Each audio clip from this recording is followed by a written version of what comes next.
What happens when law, business, and life collide? Each week on Lead Counsel, your host Tom Tona will take a deep dive into topics related to the law, the business of law, and life. There will be insightful discussions with industry insiders, experts, and thought leaders making significant contributions and meaningful differences in their fields of expertise. Tom is the founder and managing attorney at TonaLaw. He has been a practicing attorney since 1994 and the leader of TonaLaw since it opened in 2001. The goal of this podcast is to provide you with free information on law and the business of law, and to give you actionable tools related to each of these areas. Now, here's Tom. Hello, welcome to the Lead Counsel Podcast. This is your host, Tom Tona. I'm here with Juliet, my good friend, my marketing person, my co-host. Jules, what's going on? Hello, everybody. Welcome back. How are you? I'm doing good. Excited for this guest we have on today. Today's guest is my longtime friend, Herb Auger. I think I know him almost 30 years at this point, a little longer, actually. Herb is a very long-time friend. He is the owner of a large and growing personal injury law firm in North and South Carolina for almost 30 years. Mm-hmm. He's originally from Long Island, grew up in North Babylon. Shout out to the NB. He owned a business that helped put him through college and law school, which was a landscaping business.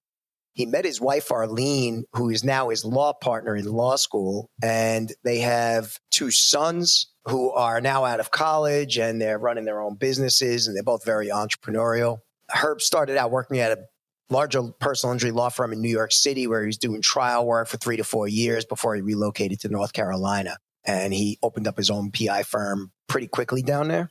North Carolina has an interesting twist in personal injury law, which we'll talk about with Herb. The firm currently has 15 team members and serves clients throughout North and South Carolina. He has multiple offices down there. He like me, is the entrepreneur of the firm. He spent his time now working on the firm, learning, growing, and planning and getting better every day at what he does. He spends most of his time managing the law firm, but then he also spends some time managing a commercial real estate portfolio with one of his sons, Ryan, who will be a guest on the show at some point. In his personal time, and I'll go a little more into it in the podcast, but in his personal time, Herb is about creating new experiences. And he really taught me that lesson. And I thought it was a pretty important lesson. His hobbies include skiing, mountain biking, ice hockey, and a bunch of other physical and extreme sports. And he's just an overall great person. I think that you're going to love him. So without any further delay, let's get to the podcast. Welcome, Herb.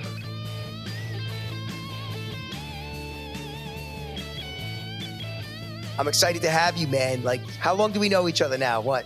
Almost 30 years, man. It's almost 30 years I know you. Probably 1992.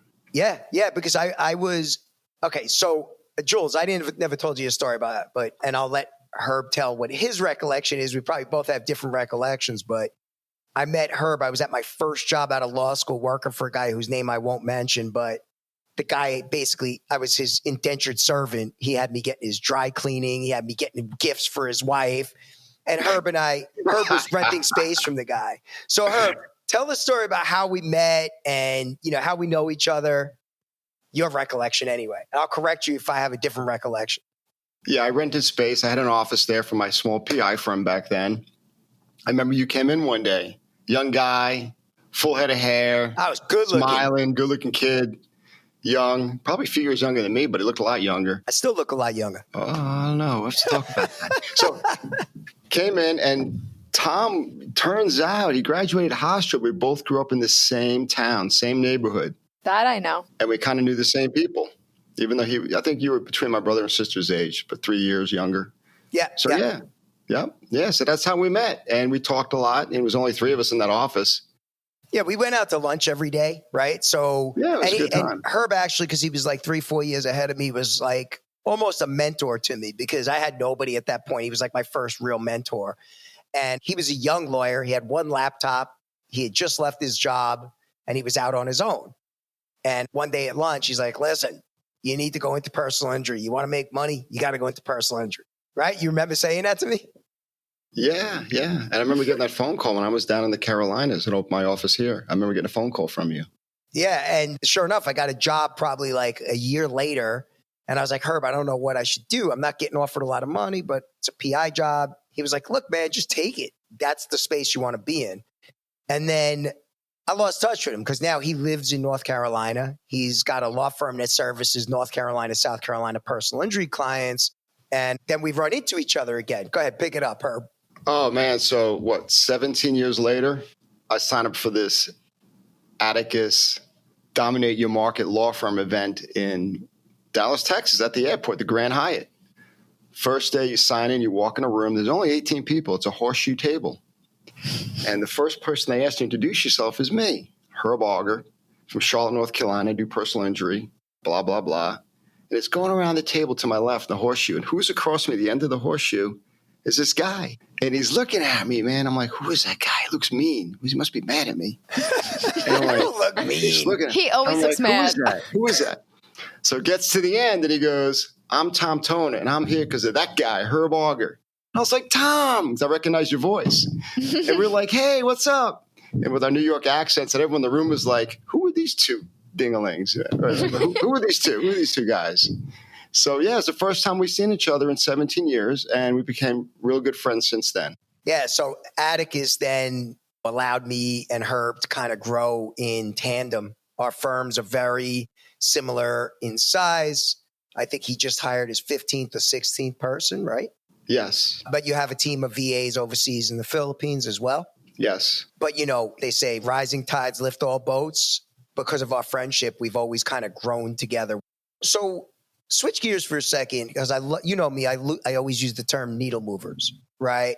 So give me your top 3 needle movers that have propelled you to the point where you are now, because you're very successful at what you do, and you've been running a multi-7-figure law firm. What were the top 3 things as you look back on the decades of experience that you have that you think moved the needle for you and for the law firm? Increasing capacity. Hiring my first case manager paralegal was huge, so you could delegate, and building that staff. And of course, the second thing would be, back then, was building your website and your SEO, your digital marketing. That was very important. And, in the beginning, I went through 2 different website companies who were basically lying to me. That's what they all did back. You're talking 20 years ago. Yep. No one knew anything. We didn't know what we were doing. Right. And you're talking about duplicate content, all the promises, not doing it. And through Atticus, through a coach I was using at the time, he recommended I contact a trucking firm somewhere, I forgot where they were located, to talk to them, see what company they're using, get a reference, and just look into it. And I did. And I called for references this time. And I called a firm in New York. I don't know who it was. And the managing person that manages the firm said, you know what, we've had a lot of people bullshit us and lie to us and cheat us, but this firm walks the talk. I was great, and I hired him, and my website just killed it, did well. So putting money into the marketing, putting money into your team, and of course, running your practice properly, it's huge for clients. Returning the calls, having someone answer the phone that's friendly, doing what you said you're going to do when you hired them. So like client service. Doctors, lawyers on the weekends, no one answers the phone. It's a messaging service, it's little things that you build over time. And that's what my first consultant did right in the beginning. He's like, hey, when you settle a case, send a letter to the client 30 days later thanking them. That's great idea. You don't get a letter from a lawyer 30 days later thanking you for allowing us to represent you. That's a great idea. So, hey, Jules, I see you writing that down, right? Jules, is a great idea. Yeah, I am. I'm writing that down. No, that is. He had me take baby steps over a year of implementing, and now you and I both have a wiki page. We have all our processes down. We have bookkeepers. We have office managers that help out. And you have to have processes. And the bigger we're growing right now, we've hired 3 people in the last month. It's scary. Because especially when you have new software, the next day you turn it on and nothing works like you expected. Right. I mean, it's crazy. But you know what? I think so you mentioned that one of your biggest needle movers was hiring your first case manager. And then you mentioned another needle mover It sounds like you're saying also that you're a big fan of the coaching that you've done. You know, I see young people today. We'll do events and I go to small firm lawyer section. It's a lot of young kids.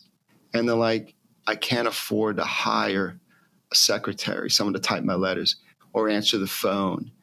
And I'm like, you have to do that to delegate. It took me so long to realize that. You're younger than I was then. So right. Do it. And I look at him, I said, you should hire a consultant. I wish I hired a consultant when I was 27 years old. Someone that could help guide me and give advice or tips or bounce stuff off me, get me to think on a bigger scale. A coach that has experience in working with law firms, and if they know where you are in your practice, what you need to do. So with me, it was just two of us, right? And it was a while ago. But when you're alone and you have your own practice, you're basically talking to yourself all day. And you have one other person in the office. Right. You're not around other attorneys, plaintiff attorneys. Most of the time, you're dealing with defense insurance attorneys. So I think the coaches work with different attorneys around the country at different levels. So they're going to bring you the knowledge of other firms and say, Herb, this is what you should do. This is a good idea. Let's work on this month. Let's work on this next month. That's how it helped me to get out of my little box here, the little office I was in. But I think with the Atticus group we were in, I've heard this statement years ago, and another one blew my mind. Is certain things. You're the average of the 5 people you're around. And I had to think about that. I thought about that for a few weeks. And I'm like, I got a wife and kids. I'm not hanging around a lot. But you know what? I work out at a CrossFit, working out there for years. And there's a lot of great athletes, and we push each other. And if I do that same workout in my garage where I have all the same equipment, I'm going at half speed. Mm-hmm. But around these other guys, I'm trying to get better and improve, lift more, do things faster. And I think that's the average 5 I'm around when I'm working out. The average 5 was Atticus, that group I was in with you and all the other attorneys. It was amazing what we learned and pushed each other. It was just, you meet a PI lawyer from like Craig from Florida with a huge firm with 75 attorneys or staff, and he's sharing with you how he grew, giving us advice. Mark in Texas and everyone else in that group. So that was the average of the 5 lawyers I'm around. You got some high up here, and they got us doing books together, and look at you doing a podcast today. Right, right. Look where it's taken us.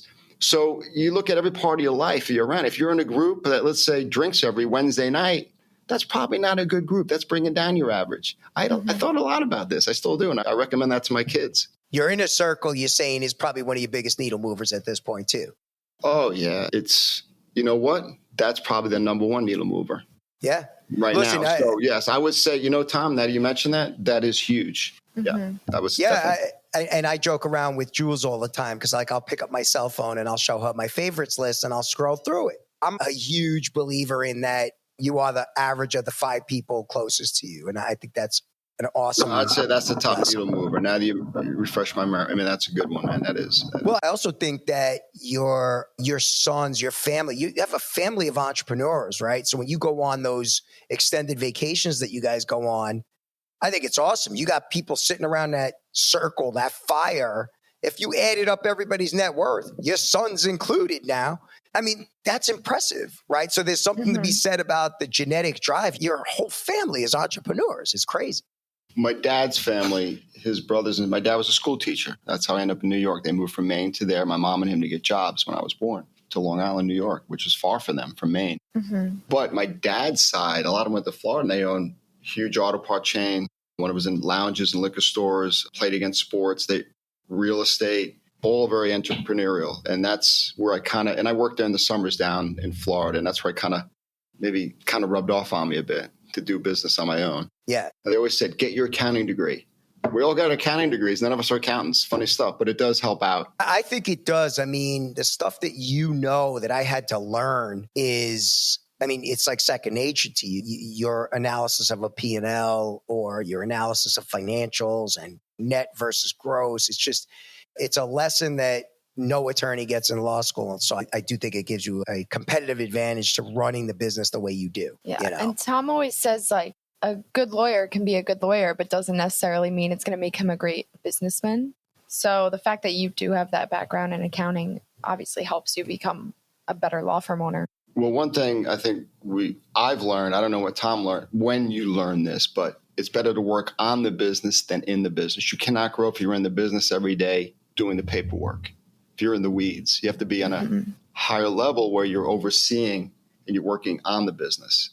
And that's how you grow. There's no other way you can grow. So let me ask you a question, Herb, and if you don't feel comfortable answering it, you don't have to, but what are your aspirations for Auger Law? Growth.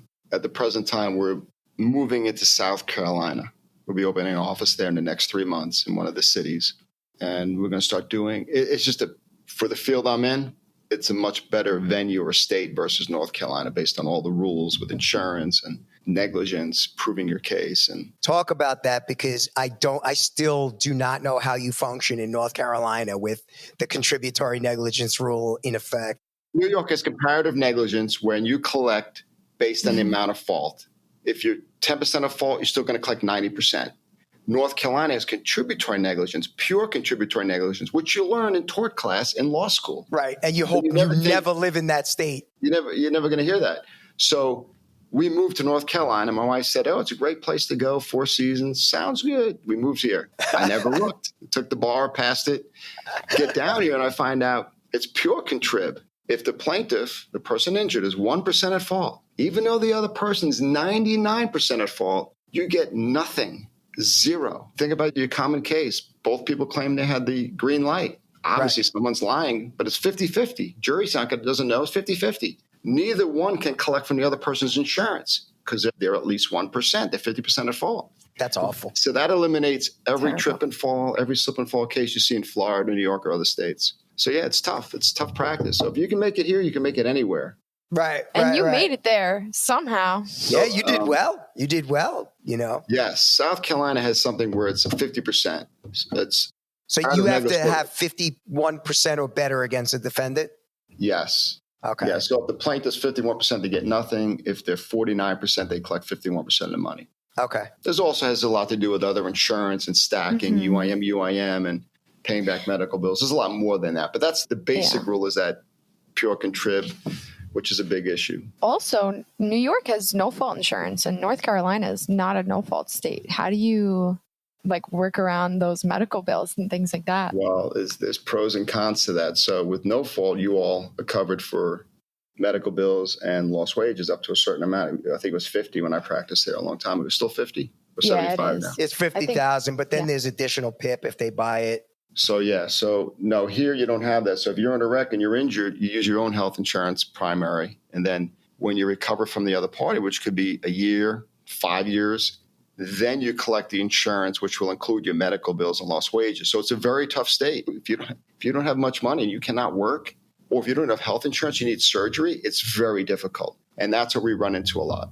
A lot of people don't have health insurance. They just don't, even though we have the Affordable Care Act and all that. I mean, so have clients come in here just don't have it. But they also have liens against the case or letters of protection? Yes. Okay. Yes. And you deal with those on the back end. But the other thing is, in New York, you have to meet that threshold to file a BI case.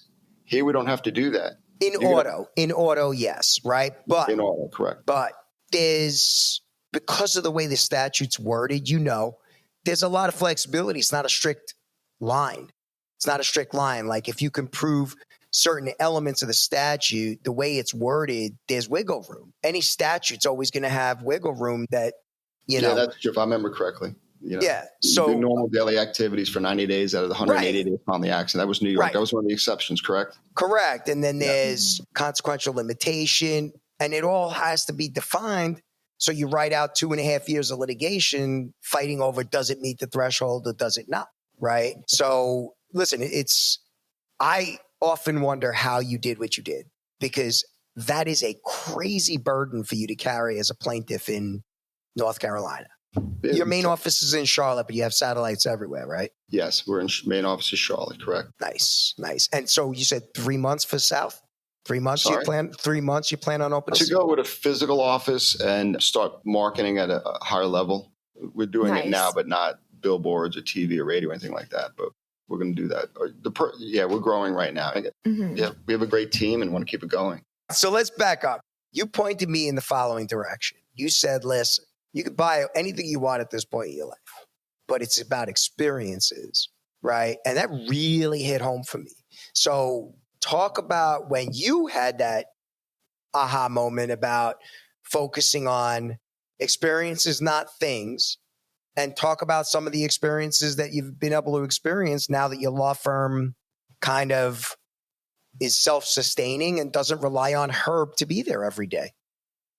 Well, years ago, I heard a speaker talk about how many days he had left. He counted the days on his wrist and based on his life expectancy. And I was like blown away, man. And then he said, based on that, I have 15 summers left. And if I see my parents 4 days a year and they're going to live another 4, I don't see them 4 more years. I'm going to see them 16 more times. And it talked about time. And then it talked about experiences. He has a rule where every 6 weeks he does something different, whether it's taking your kid camping to a different mountain, hiking somewhere different, skiing at a different resort you've never been to, visiting a city you've never been to. It doesn't have to be a lot of money. It can be something small, but it's a new experience that, that you log in your memory. And I was blown away. And he said, well, if you do 4 of those a year or 6 a year and you have 10 years left, you only have 44 experiences left. And that's if you do 4 a year. Right. Oh my God. I'm like, man, let me look at last year. What did I do? And I was look back. I'm like, I don't remember anything. I went skiing, but I went to the same ski place I go every year. The summer, I go to Maine every year, same place. And I can't distinguish that year from another year. Same, my cousins, we have a great time, but it wasn't a different experience. Mm-hmm. So that's when I started adding that to my vacation or my weekends, doing something different, whether it's traveling to a different city, going mountain biking at a different location. I don't know, if I go skiing now, I'll look for a different ski mountain nearby and let's go there. I want to learn that mountain. I want to add something to put some more knowledge in here. Or more experiences that you'll take with you. Yeah. So mine is a lot, something new. It could be anything. A lot of cool stuff. That conversation was a game changer for me, by the way. Thank you for that. Because, so you know me, I'm a window shopper. I still look at watches online. I did not buy the Rolex. I'll never buy the Rolex because I enjoy what I'm doing now, which is those experiences. Any money I spend is going to go into having fun. It's a camper van I got now. You know that. Yep. It was fixing on my bike or whatever it may be. Those are the things that I like to spend money, something I'm going to have fun with. No, I think that's awesome. I mean, and again, because of our relationship, having those conversations with you repeatedly where, I like shiny things, but I don't buy them. That was the one time that I was looking at a shiny thing because I put a goal. I said, listen, if I hit this number at the end of the year, I have to celebrate it. That's how I'm going to celebrate it. I hit that number. And then I was like, I can't do it. Why can't I do it? You started joking around. You were making fun of me. You texted me like, okay, you're supposed to spend money as if it's your worst year ever, not your best year. So I ended up not doing it, right? And we talk about this stupid effing Rolex for how long that I still didn't buy and I wouldn't buy. You call me up a year later and you go, you screwed me up. I didn't buy that Rolex because of you. Yeah. I'm like, what? What are you talking about? I don't even remember that conversation, but to this day, I've taken the best vacations.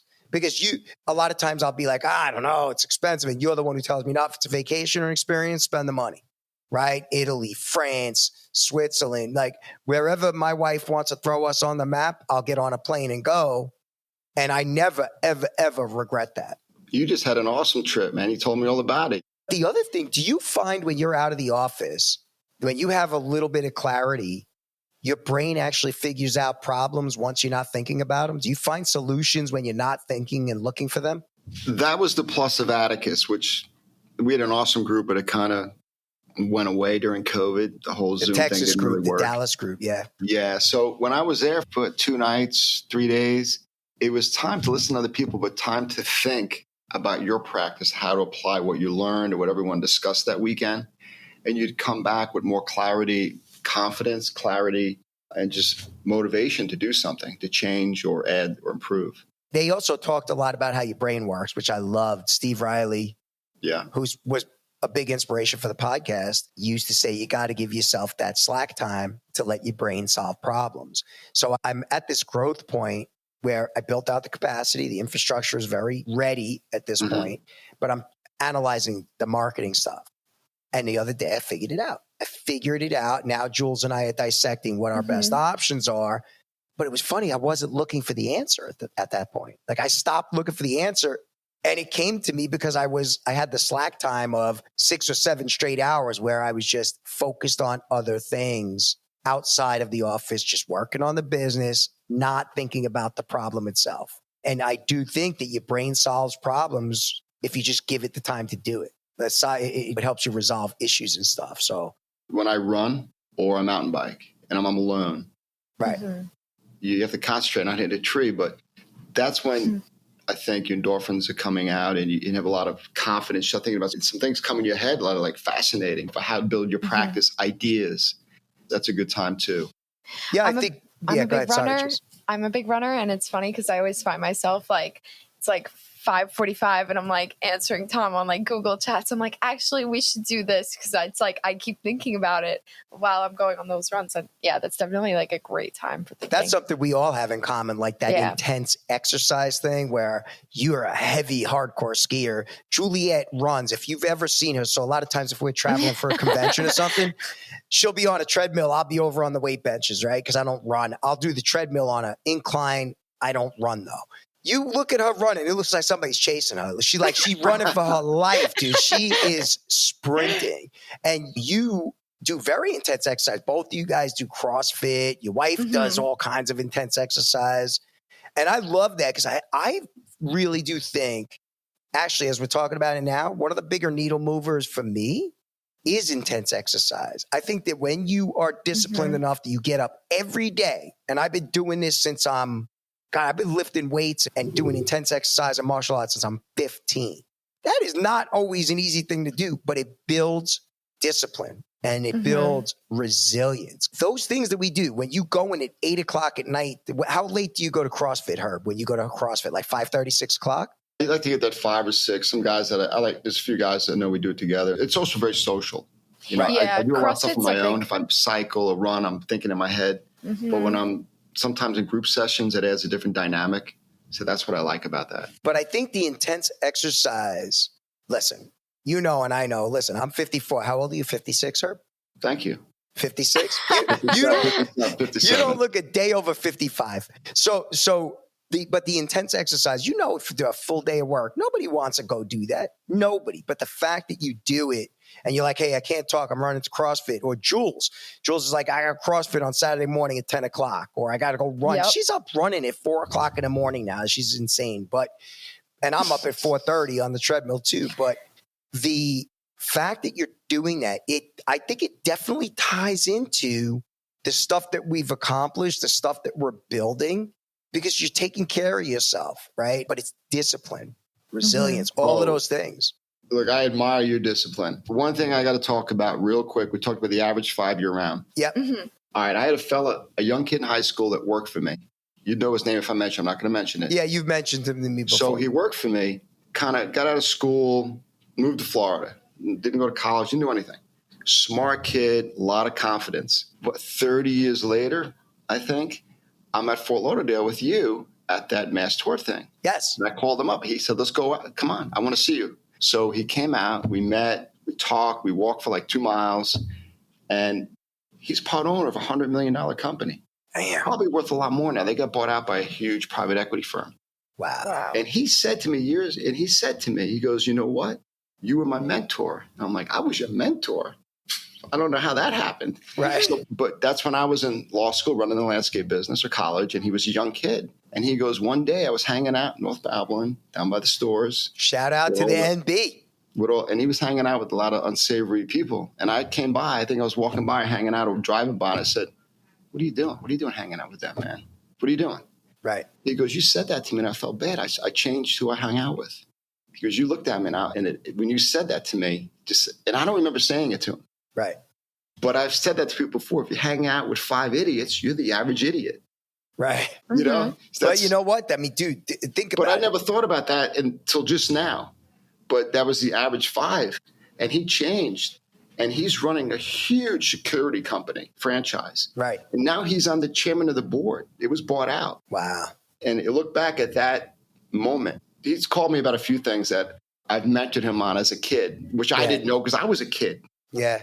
But dude, that's the stuff that sticks with you. Those are the pivotal moments. Jules and I talk about it all the time because Jules was a much younger version of herself literally 12 months ago. Right, Jules? And I'm not going to say anything that's not even accurate. less than 12 months ago. And when I say the leaps in maturity that she's made, but she's doing private coaching, she's doing group coaching now, she's taking legal marketing classes that I pay for, that she's grown tremendously But I said to her, listen, man, life doesn't give you a lot of chances, right? You get a chance. It's in front of you for a very fleeting second. That guy you're talking about, that was a passing comment you made that literally changed his trajectory, right? We were just talking about this with somebody else. Herb and I joke around all the time, Jules. If you grew up in North Babylon, chances are you were somewhat of a delinquent in some capacity. It's just the nature of North Babylon. I don't know what it is. So your parents grew up there. I grew up there. My wife grew up there. Oh, I know you was guys always are in trouble. I was always in trouble. So, but at some point, right, Herb, did you hit an inflection point where you could have went to the left and it would have been very bad, or you could have went to the right and you lived the life you live now? What was that inflection point for you? Do you remember that? An inflection point. My parents were school teachers and had college education, so I knew I was going to college. You don't want to disappoint your parents. I knew that was going to happen. Was I ready for college? Probably not. The inflection point was probably when I went down to Florida. They sent me down to Florida to be around my uncles who ran companies who were very professional, and they were like the Zig Ziglar of the day, right? Motivators. And I'd work out with them in the morning. They would teach me, and they would say, you need to go to law school. You need to get your accounting degree. I'm looking at law school. I don't even know any lawyers. What does that mean? But they kind of molded me to an extent, and it's always in the back of your head. So at some point, did go to college, went upstate New York. First 2 years, I really wasn't ready. Didn't do well. And then it kind of hit me. It's time to grow up. I had the business, had that, but you realize at some point that it's time to move in the right direction. And the next 2 years, you hope you do, right? There's a lot of people that don't. I'll tell you my reflection point. I was going to a new school on Long Island. I drove there, and we're from North Babylon. We don't see a lot. And I'm driving down the road, and I'm saying, wow, there's a lot of big houses here. They're like mansions. Look at these cars people are driving. I didn't know that many people had money. It's not how we grew up. And I drive down the neighborhoods and the side roads and looking around. I said, wow, if they can do it, I'm doing it. Yep. I can do it. From that point on, I took 18 credits for 2 semesters and summers, got out with a 4.0, and I elevated to law school as the next level. My whole mindset changed. It was more of seeing that there was a possibility that you could achieve that. We just weren't around that, except for my uncles in Florida, but that was 2 months out of the year, and you forget that when you're a kid, when you're back in school doing all, hanging out with your buddies and all that. Right. But that, I could say that was kind of you say changing point. I don't know. I ran my business, did this and that, but you never know what's out there until you go out and you look. Right. What's the possibility? Herb, thanks for coming on, man. You've been awesome. There's a lot of wisdom in the stuff we were talking about. So I'll get you back on for sure. And I would love to get you on with Arlene one time, talk about the partnership stuff. And then I'm probably going to have Ryan come on because I think what he's doing is just legit. At his age, to be doing what he's doing in the real estate investments front is just awesome. Do you want to just tell people where to find you and what socials you're on? Give me your website. So you can find Herb at augerlaw.com. Right, it's for all your personal Auger injury needs. Yeah, it's Auger & Auger Law Firm, accident injury attorneys. We're in Charlotte, North Carolina. We have offices throughout North and South Carolina. We're on Facebook, Instagram, TikTok now because of you two. Another thing you got You're welcome. You're welcome. Social media person. That's all Jules, man. That's all Jules. So it's been an awesome podcast episode with Herb Auger, Auger and Auger Law, and Jules, as always. And thank you for joining us on the Lead Counsel podcast. You can find us wherever podcasts are broadcast, Apple Podcasts, Google Podcasts, etc. And if you're looking for more information about TonaLaw and the services that we offer to our personal injury clients, no-fault collection clients, breach of contract clients, just Google us. You can Google TonaLaw, Thomas Tona, or you can go to TonaLaw.com and find us online, and we'll be happy to help out in any way we can. And thank you, Herb, for joining us, and thank you, everybody, for listening. All right, let me turn this off. We're out.